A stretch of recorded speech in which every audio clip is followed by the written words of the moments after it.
Bonjour Emmanuel. Bonjour Henri, comment allez-vous? Ça va bien et vous-même? Donc nous sommes en pleine période de vacances, mais enfin les gens commencent à rentrer. C'est la fin, c'est la fin. Aujourd'hui, je voudrais qu'on parle de la possession, du droit à la possession finalement de la propriété privée. Propriété privée aussi bien en biens immobiliers qu'en biens intellectuels, qu'en argent, la propriété privée, la possession. Un vaste sujet, hein? Oui, mais on va le cerner. Pourquoi je voudrais parler de ça? Parce que j'ai été voir la semaine dernière un film qui s'appelle La femme au tableau. C'est un film qui est sorti en juillet, qui est de Simon Curtis, qui est un film, de mon point de vue, un film culte. Alors, malheureusement, ce film est sorti en juillet, donc en pleine vacances. Je ne pense pas qu'il ait eu le succès qu'il mérite. Donc, on va se renseigner pour savoir quand est-ce qu'il va être en vente, et on en fera la publicité parce qu'il faut que les gens qui nous suivent voient ce film. Alors, qu'est-ce que c'est ce film? Ce film, c'est l'histoire d'un tableau mythique qui a été réalisé par un peintre qui s'appelle Klimt, et donc qui est un peintre autrichien, et qui a été fait par ce peintre pour une famille, et qui est un portrait d'une tante, enfin d'une tante de la dame qui va être le héros du film. Et ce tableau a été pillé par les nazis comme tant d'autres pendant la guerre de 40. Et ensuite, il s'est retrouvé dans le principal musée de Vienne. Et cette dame qui a été obligée de fuir donc l'Autriche va se battre pour récupérer ce tableau qu'elle récupère en plusieurs années. Alors, ce qu'il y a de passionnant dans cette affaire, c'est que sont parfaitement décrits, d'une part, la cupidité de ceux qui dépossèdent, pour lesquels on perçoit assez rapidement que la notion politique qu'il a et le nazisme n'est qu'une excuse. Bien sûr. Hein, c'est un maquillage. Et en fait, la réalité, c'est cette cupidité, ce désir de pillage, c'est-à-dire ce désir de possession s'en mettre plein les poches. Ouais, possession sans droit. Voilà. Et le combat de cette dame est juste, et c'est exemplaire, c'est absolument exemplaire. Donc je trouve que ce film donne une image poignante, parce qu'on voit la cupidité, mais on voit aussi le malheur de l'autre côté. C'est-à-dire on voit comment cette famille est détruite, certes physiquement, mais en même temps déstructurée, complètement... elle perd son identité, et on la voit revenir à Vienne pour le combat, et on voit les gens actuels, c'est-à-dire on voit les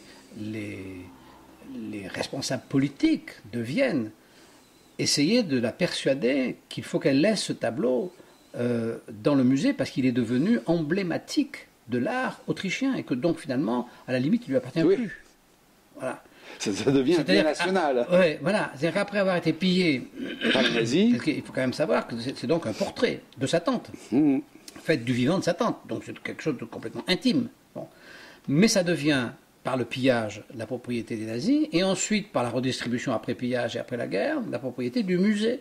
Mais de gens qui ne sont plus du tout nazis, mais qui continuent à penser que ce tableau devrait leur appartenir. Et il faut une procédure qu'ils finissent par perdre, mais c'est absolument invraisemblable. Donc, si vous voulez, on est dans cette histoire de la possession, du droit à la possession. Et ça, je trouve que c'est quelque chose qui est tout à fait, qui nous permet de parler de ce phénomène, parce qu'en fait, le vrai problème de notre société, il est là. C'est-à-dire qu'il est, d'un côté, si vous voulez, ce que je pense, c'est que le pillage, enfin le désir de possession, comme le dit Philippe Nemo dans son livre dont on va parler tout à l'heure, c'est l'avoir qui crée l'être. Donc le désir de possession est un désir essentiel chez l'homme. Et malheureusement, très souvent, il est basé sur un vol. Alors, ce n'est pas toujours un pillage, puisque le pillage, c'est le vol par la force. Ça peut être un vol par la ruse, mais c'est souvent un vol. Et à partir du moment où la possession, initialement, est liée à un vol, évidemment, ça ne peut pas bien se passer. Évidemment, il y a des désirs de la part de celui qui est volé, de vengeance, etc. Alors le problème, c'est de connaître la frontière. À quel moment pense-t-on qu'on est volé? Et quand on pense qu'on est volé, est-ce qu'on est vraiment volé ou est-ce que c'est une excuse qu'on se donne? Et là, après, on voit arriver, donc comme le nazisme, comme tous les intégrismes actuels ou toutes les philosophies de la redistribution. C'est-à-dire qu'il y a, en dehors de ce rapport que nous avons au bien matériel, nous avons cette difficulté d'être humain, c'est-à-dire cette peur du néant, cette peur de la mort qui nous rend fragiles. Et sur ces peurs, des gens bâtissent des outils à déposséder ou des outils à piller, c'est-à-dire par la ruse. Et ça, je trouve que c'est quelque chose, et c'est très bien rendu dans ce film, on sent cette émotion, on sent cette émotion. Et c'est ça qui fait, qui à mon avis est le gros problème. Le gros problème, alors, je pense que, parce que je voyais dans le Figaro, là, on a, dans le Figaro de cette semaine, on a un Finkielkraut et puis et Houellebecq qui discutent de l'avenir sera-t-il religieux, enfin quelle est la place de la philosophie, etc.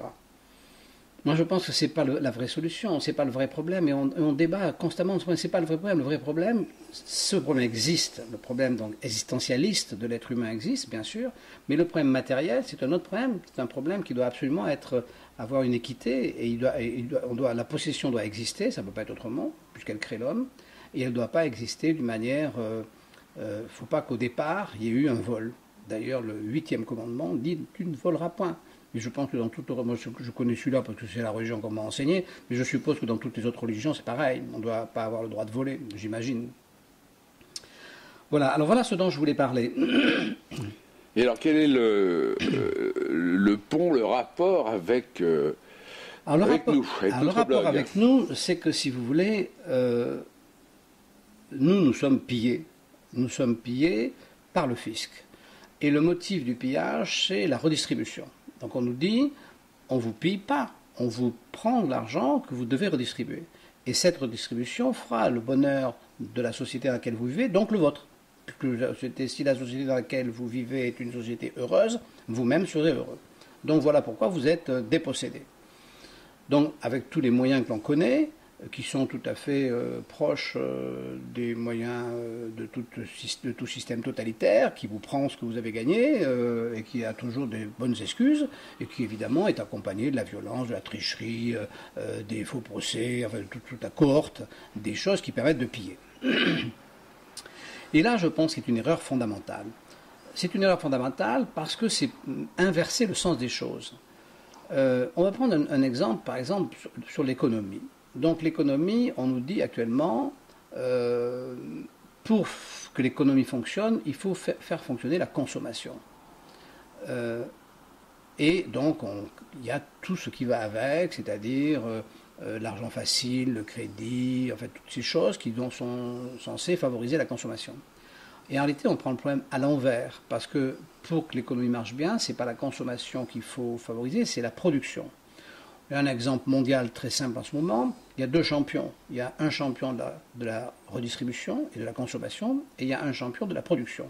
Et il n'y a qu'à regarder le résultat de ces deux champions. Alors, le champion de la redistribution et de la consommation, c'est le Venezuela, qui a une source de richesse très importante, qui a un des plus gros gisements du monde, qui donc pratique la consommation et la redistribution à outrance, et qui est dans une situation économique catastrophique. Et puis en face, on a la Chine, qui pratique la production à outrance et qui est richissime. Donc, si vous voulez, je pense qu'on n'a pas besoin de faire de grands discours pour comprendre qu'il faut faire passer la production avant la consommation. Et donc, c'est pareil pour la redistribution. Je pense qu'il faut faire passer la propriété privée avant la redistribution. C'est-à-dire, si la possession est juste, si la possession n'est pas liée au pillage, si elle est juste, elle a ses propres règles, et ensuite elle a une redistribution qui est automatiquement juste, qui va être composée de deux choses. D'une part, le marché, et d'autre part, la charité pour ceux qui n'ont pas accès au marché. Donc avec ces deux composantes, on a une redistribution de la richesse créée. Mais si on a une richesse créée qui est injuste par le pillage, on va tricher sur... Là, c'est pas mon téléphone. Non, c'est celui du bureau. Du bureau, oui. On n'y peut rien. Oui. Donc, voilà la liaison, si vous voulez, avec notre film. Voilà ce que je voulais dire à partir de ce film, qui est quand même qu'il faut vraiment aller voir parce que vous aurez toutes ces émotions, toutes ces pensées, vous verrez assez facilement autour de ce film. Voilà, bon, c'est un peu lourd peut-être ce qu'on a dit, mais en même temps, je pense que c'était important parce que on a vraiment.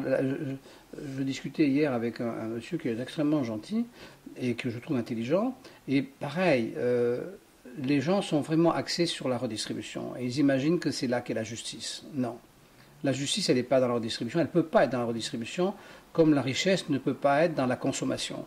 La richesse ne peut pas être dans la consommation, elle est dans la production, et la justice ne peut pas être dans la redistribution, elle est dans l'acte de possession légitime. Non, mais à la limite, qu'on redistribue, très bien, mais il ne faut pas piller pour cela.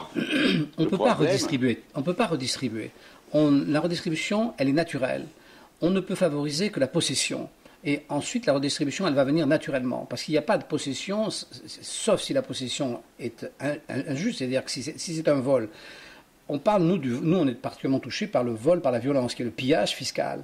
Mais si on veut aller dans le sens de ceux qui s'inquiètent de ça, il y a le vol par la rue, c'est-à-dire le vol de l'industriel escroc, du commerçant escroc. C'est aussi un vol. C'est exactement du même niveau que le vol par le fisc. C'est-à-dire quand un commerçant commence à n'avoir comme moteur que l'argent et qui n'amène pas la prestation qu'il doit amener à ses clients, il est largement aussi voleur que le fisc. Il n'y a pas de différence. Donc, si vous voulez, moi je ne fais aucune différence entre ce qu'on pourrait appeler le vol de gauche et le vol de droite. Si vous voulez, le voleur est un voleur. Qui vole par le pillage comme le fait le fisc ou qui vole donc par la ruse comme le font certains entrepreneurs ou certains commerçants, pour moi c'est exactement pareil.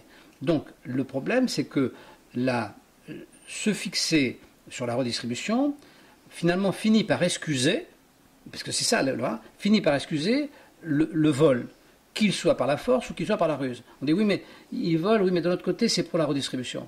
C'est pas possible. Si au départ on a un vol, c'est-à-dire si la création des richesses n'est pas juste, si elle n'est pas équitable, automatiquement à la sortie, la distribution va être malhonnête. Donc ça ne peut pas être la distribution, l'incitation à la distribution ne peut pas être la règle ou le moteur qui va excuser toutes les manières de s'enrichir. Parce que toutes les manières de s'enrichir ne sont pas bonnes, c'est pas possible. Et tout commence par là, exactement comme la consommation ne peut pas, c'est pas la consommation qui peut faire marcher la production, c'est la production qui fait marcher la consommation. Il ne faut pas inverser les choses, sinon on finit par avoir une inversion de la pensée sociale, c'est ce qui se passe en ce moment, et on a carrément une inversion du vocabulaire. Parce qu'aujourd'hui on a des hommes politiques qui inversent carrément toutes les situations et tous les vocabulaires. Et cette inversion, au bout d'un moment, elle est mortifère. Voilà moi ce que je pense. Bon, parlez-nous de vos livres. Alors, nos livres. De vos lectures. Alors, je vous en ai amené. Personnelles. J'en ai amené 3, donc, parce que comme il y a longtemps que je n'ai pas vu, j'en ai 3, mais ça va aller vite. Hein. Alors, il y a celui-là donc, que j'ai fini, Thierry Desjardins. Je vous en avais déjà parlé. Ouais. Thierry Desjardins, c'est un livre qui est un livre âgé, qui doit avoir une quinzaine d'années. Il faut absolument lire ça. Ça s'appelle Arrêtez d'emmerder les Français. D'abord, c'est très amusant. Et puis c'est tellement vrai aujourd'hui, je veux dire, c'est un livre qui a, au fur et à mesure qu'il vieillit, il prend de plus en plus de valeur et par rapport à la réalité. Donc il faut le lire, c'est tout à fait intéressant. Ensuite, il y a un deuxième livre dont je vous ai aussi parlé, parce que j'ai fait un billet là-dessus, qu'il faut absolument lire, c'est le livre de Philippe Nemo. Alors Philippe Nemo, c'est quelqu'un de vraiment très très bien. C'est un penseur de très grande qualité. Il fait partie de ces gens exceptionnels qui sont capables de trouver la vérité uniquement à partir de la réflexion. Moi, personnellement, je n'en serais pas capable. Je pense que trouver la vérité rien que par la réflexion, c'est-à-dire sans aller faire l'essai sur le terrain, parce que trouver la vérité de manière empirique, comme moi je l'ai fait dans ma vie, je ne sais pas si j'ai trouvé d'ailleurs, mais enfin, comme j'ai essayé de le faire dans ma vie, c'est-à-dire en essayant. Et puis quand vous essayez, au fur et à mesure des échecs, vous redressez le tir, vous dites oui, là c'est pas comme ça. Bon, je dirais que ça prend du temps, mais c'est relativement facile. Mais y arriver strictement intellectuellement, c'est-à-dire déjouer tous les pièges de l'intelligence avec sa seule intelligence, ça je trouve ça magique. Or ce monsieur Nemo est un professeur, il n'a jamais été ni entrepreneur, ni commerçant, et il a une vision... C'est intellectuel. C'est intellectuel, donc parfait. Et puis ça c'est très rigolo, c'est le dernier, je crois que c'est le dernier, Fred Varga, Temps glaciaire. Alors là, ça, il faut le lire. Je vais vous dire pourquoi il faut le lire. Parce que... C'est un polar. C'est un polar, bien sûr. C'est un Moi, polar. je n'aime pas du tout Fred Varga. Ah bon, alors celui-là, il est... Ouais, mais oui, mais c'est vrai. Elle a un côté toujours... c'est vraiment, pour moi, c'est le polar français chiant et... Non. Ouais. Alors, elle a un côté désabusé, enfin, son héros est un désabusé. Mais ce qu'il y a de marrant, c'est que dans ce livre, il y a deux choses intéressantes. La première, c'est qu'elle parle beaucoup de Robespierre, et que c'est très amusant la manière dont elle parle de Robespierre. Et la dernière, c'est que je vais vous dire la profession de l'assassin, ce qui ne posera aucun, ça ne nous empêchera pas de lire le livre. Pire que ça. C'est pas pire possible. Que ça n'existe pas. Pire que ça. Haut magistrat, très haut magistrat. L'assassin est un très haut magistrat. Ah, oui. Alors, là c'est vraiment la provoque. Hein. Là, Fred Vargas, là c'est la provoque carrément. Alors, à partir de là, ce livre est assez intéressant. Voilà. Alors, avant de nous séparer, je voulais quand même vous dire que le blog a explosé.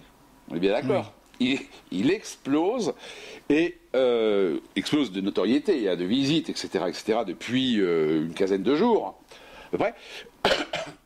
Et qu'il y a dans le blog dernièrement, il y a un papier qui a été mis par notre ami Francis Le Poisat, qui est extrêmement important et qui va pouvoir servir dans moult procès à la limite, parce qu'il dévoile, c'est le dernier papier de Le Poisat, il dévoile vraiment comment les redressements, les quotas, toute cette petite cuisine puante, parce qu'on peut dire que c'est puant, on ne va pas dire toute cette petite cuisine de Bercy.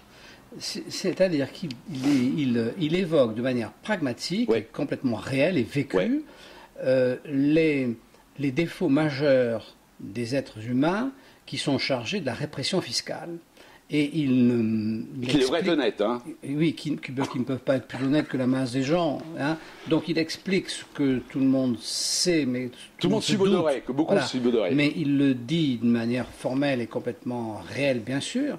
Et effectivement, c'est assez émouvant parce qu'au bout de ça, au bout de cette démonstration, il faut mettre en face les souffrances que ça crée. Ouais.